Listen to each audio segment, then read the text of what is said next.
Hello everyone. Today we are going to talk about a thriller film called Brimstone from 2016. Enjoy your viewing. Chapter 1. A mute Liz, a woman with 2 moles on her face, delivers her daughter's baby. When she returns home, she goes about her daily routine, but notices that her husband, Eli, is teaching his son to shoot. She expresses her dissatisfaction, but Eli insists that the boy needs to learn, and it is better to do it at home than somewhere in the backyard with his friends. In response, her son reminds her that she is not his real mother. The locals gather for a church service, where Liz comes with his family. There is a new pastor in the village. When he begins his sermon, Liz is frozen with fear when she sees the scar on his face and throat. After the sermon is over, Liz tries to escape unnoticed to avoid facing the priest. However, her plans are thwarted when one of the parishioners goes into labor. The woman is carried into the church, expelling all the men, including the pastor. The birth is complicated, and the child does not survive. When her husband tries to calm her down, Liz accuses the pastor of touching her belly. However, the rumors spread quickly among the people. Neighbors even refuse to greet each other. At night, a drunken farmer whose child did not survive comes to their house. He shoots through the windows, blaming Liz for the tragedy. Eli tries to calm the man down, but he demands revenge. The situation is saved by the pastor, who convinces the farmer to return home. However, Liz is more afraid of the priest than of the angry man, and asks Eli not to let him into the house. The man does not understand her fears, but eventually agrees that they need to leave. In the morning, they find dead sheep in the barn. Eli decides that it is the work of the farmer and goes to him with a gun, but the farmer and his wife have already left the village. Meanwhile, Liz is cleaning up the dead sheep and is locked in the barn. She sees the pastor talking to her daughter and then leading her away. After escaping, Liz faints. When she returns home, she tells her husband that the pastor has taken her daughter, but the girl is soon found. In the evening, she confesses that the priest told her the truth. Her mother is a murderer, and the pastor has come to take her with him. At night, Liz takes a horse and goes to the church, taking a knife. In the priest's bed, she finds her daughter's favorite doll and realizes that she has been deceived. At this time, the pastor breaks into their house with a knife. Waking up to the noise, Eli takes his gun and goes to check, but is stabbed. The priest finishes him off, leaving Liz with instructions to take the children to their grandfather. The pastor sets the house on fire, and Liz and the children escape into the night in a carriage. The pastor takes the lost doll and watches the flames. Chapter 2. An exhausted teenage girl wanders in the desert. Having lost consciousness, she regains consciousness in the wagon of the migrants who picked her up on the way. After examining the passenger, the owner of the family decides to sell her to Frank, the owner of a women's institution. There, the girl, who calls herself Joanna, witnesses a scene that will soon involve her. One of the customers forces Joanna to watch the process. Enraged by her resistance, he starts beating the woman and then tries to force Joe to make love to him. In a fit of rage, she grabs a revolver and shoots him in the back. The beaten service worker is laid out on the square as a warning to others. In accordance with the current legislation, the owner of the institution for women explains that clients cannot be insulted. During this conversation, 2 round moles are visible on the girl's neck. As she grows older, Joanna, who now looks like the mute midwife Liz, fully works her way through her stay at the institution for women. In the midst of the tense atmosphere, her friend bursts into the room to tell her that Frank has started a shootout. A crowd had gathered outside, as there was little entertainment at the time, and the duel between the 2 men attracted attention. Frank's opponent is an elderly man who blames him for the death of his daughter. He swears that he will take revenge for all the daughters of the world. The crowd watches as Frank wins the duel, albeit in an unfair way. The local sheriff turns a blind eye because he can't take any chances. Resting on the shore of the lake, Joanna and her friend Elizabeth dream of escape and freedom. The turning point is an incident with an important client. Elizabeth bites his tongue, and Frank severely punishes her. The angry customers demanded that the girl be eliminated, but in order not to lose his employee, Frank cut out her tongue in front of the crowd. After that, the friends learn sign language. Elizabeth promises to eliminate Frank before she escapes. Her plan involves marrying a widower man whom a marriage agency has found for her. She persuades Joanna to come to her later, pretending to be her sister. On the last night, a wealthy man buys out the entire establishment. Frank gathers the employees to present the goods. The mystery customer turns out to be a priest, now scarless. Joanna recognizes him, and fear appears on her face. To avoid recognition, she puts on a mask, but the pastor still recognizes her by her moles. Once alone with Joanna, the priest admits that he has been looking for her for a long time. He is ready to forgive her for her past sins, but the girl threatens to eliminate him.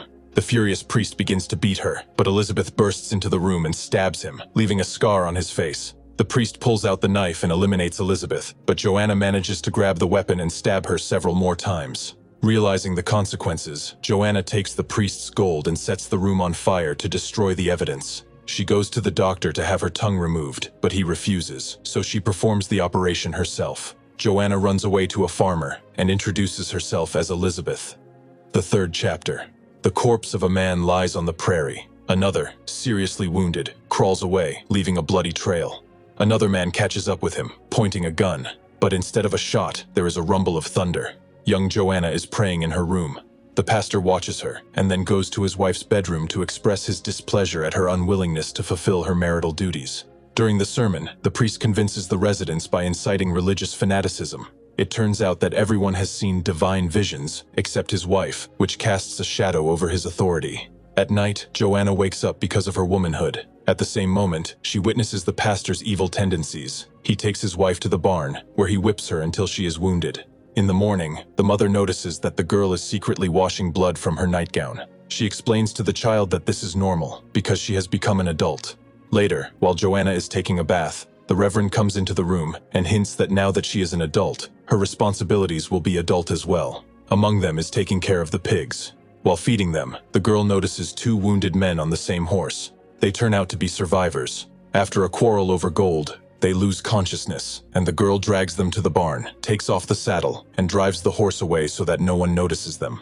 With a knife, she removes the bullets from their wounds, but instead of gratitude, she receives obscene hints from one of the men. The other introduces himself as Emile, and thanks her for her help. The Reverend tells Joan that adult women have responsibilities that little girls cannot do. One of these duties is to bathe the head of the family. Realizing that his mind is clouded, the wife goes to bed with him in the evening, but the man refrains from intimacy. Later, the pastor spies on her while she is changing her clothes. Catching him, his wife hints that his thoughts are bad. However, he quotes from memory a passage that blesses such an activity and begins the public punishment. Meanwhile, the wounded criminals are at odds with each other. One of them strangles his partner with a rope right in the toilet, while the girl watches indifferently. Then they feed the pigs together. At this time, the Reverend puts an iron mask of shame on his wife for daring to contradict him. This becomes the last straw for the woman, and she leaves this world right during the sermon. The man blames himself for not being able to reason with her. Joan makes her way to the barn where the wounded criminal is and tries to take off her dress, but the guy stops her, because unlike the Reverend, he sees her as a child. In the morning, the pastor takes his daughter to the church to marry her. But suddenly, man appears in the doorway, shining like a saving angel, and points a gun at the pastor's head. However, this becomes a big mistake. The Reverend deftly intercepts the weapon and shoots the unfortunate savior in the head. He then drags his daughter into the house and does many bad things to raise her. The next morning, the girl runs away from home in her nightgown. The last, fourth chapter of Retribution begins. In the snowy mountains, Joanna, Liz, and her daughter are traveling by wagon, with Liz's stepson as their driver. In a snowstorm, the boy drops his rifle and goes to pick it up. Suddenly, a shot is heard, and he falls down. The boy slowly loses consciousness in front of Liz. He was shot by the Reverend with a rifle with an optical sight that allows him to see through the snowstorm. After reaching her father-in-law's house, Liz, who has lost half of her family in a few days, prepares for the final battle. She loads her weapon, sitting on the porch, and waits for her pursuer. He appears, unafraid to be shot from such a long distance. He proclaims that her daughter will pay for her sins. Terrified, Liz runs to the house and finds her father-in-law, who is already in the other world. She and her daughter climb through the window, but the pastor is already in the house. He grabs them and ties them up. The priest beats his granddaughter in front of Liz. The woman manages to free herself by dislocating her arms. She throws a lamp at the enemy, and he is engulfed in flames. To make sure it's over, she shoots him with a rifle. In the next scene, Liz is building a house on the riverbank. A raft with police floats down the river. They have come for her. Elizabeth is wanted for the murder of Frank without a word. This is exactly what her friend did before leaving the pastor with a scar. The sheriff adds to the irony when he remarks that she should have at least changed her name. The woman in chains is taken back to town on a raft. She takes one last look at her daughter and jumps into the water.